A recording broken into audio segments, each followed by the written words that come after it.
Alaikum warahmatullahi wabarakatuh. Good day to you all my pupils out there. This is the revision part of our lesson.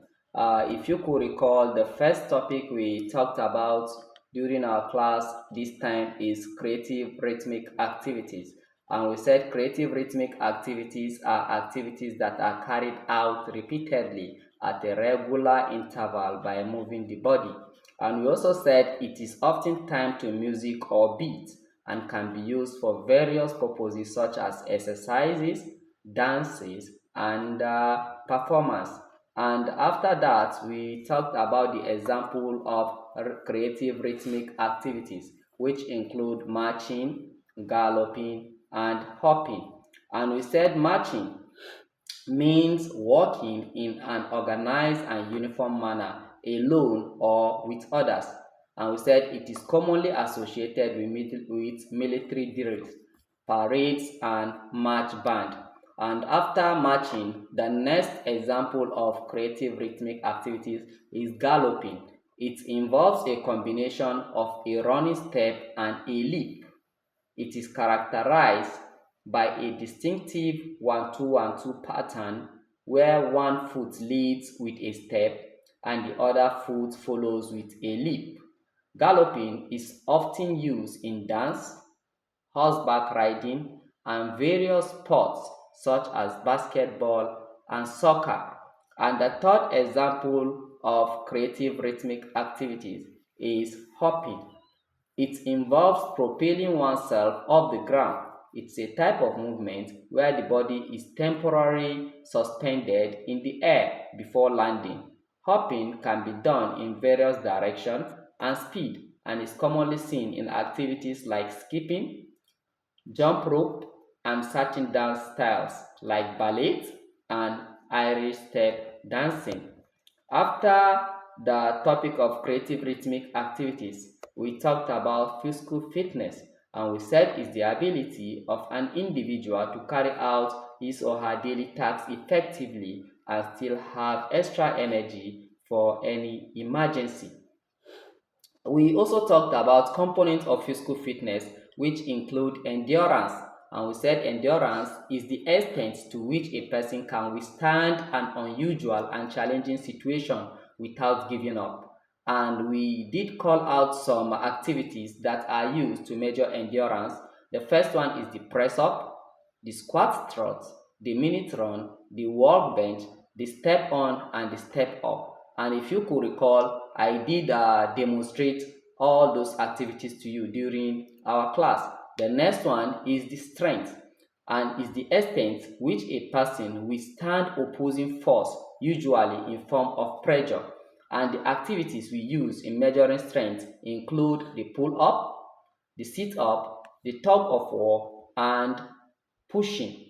The third component we talked about is speed, and speed is the distance or area that is covered by a person over a certain period of time. It indicates how fast a person is during the activity that is being carried out. And I said the formula for speed is distance all over time. You use distance all over time to know how fast the person is. And I said that is how we measured that Usain Bolt is the fastest runner in the world. And we also called out the activities that are used to measure speed, which include 50-meter dash, 100-meter dash, 200 meters, and 400 meters. If you could recall, all these races are short distance races. We use the short distance race to measure the distance of a person or to measure how fast a person can run. The third topic we talked about is athletics. Athletics are events that takes place in both track and field. And we did talk about what track events are. We said track events are runs or races that takes place in both the track and open space.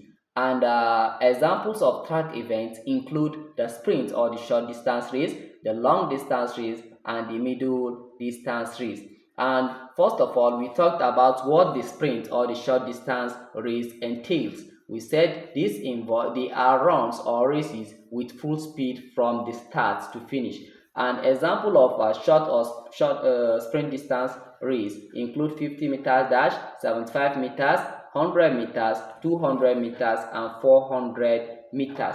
The second example of track event is middle distance race. Middle distance race, the athlete runs on a track to cover a distance that is longer than short distance race but shorter than long distance race. Mind you, it is shorter than long distance race but longer than short. It is shorter than long distance race and shorter than long distance race.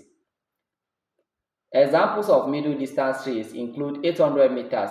In this race, the middle distance race is the second example of track event. And middle distance race, the athletes run on a track to cover a distance that is longer than short distance race but shorter than long distance race. That is in between long and short.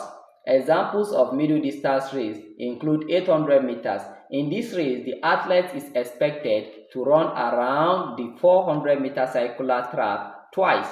The next example of middle distance race is 1,500 meters. In this race, the athlete is expected to run around the 400-meter circular track 3.75 times. And I did explain how it's going to take place. And last example of athletics is long distance race. And we said in long distance race, the athletes run on a track to cover a distance that is longer than middle distance race.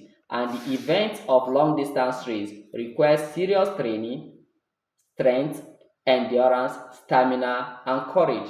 Examples of long distance race include 3,000 meters, 5,000 meters, 10,000 meters, and marathon. After talking about what track event means, we ventured into field events, and we said field event is classified into two. That is, we have the throws and we have the jumps. And we talked about events that are under the throws, which include the shot put, the javelin, the discus, and the hammer. And we also talked about the events that are under the jumps. We said we have 4 events that are under the jumps. We have the high jump, we have the long jump, the triple jump, and the pole vault. And if you could recall, I told you that we have jumps for distance and jumps for height.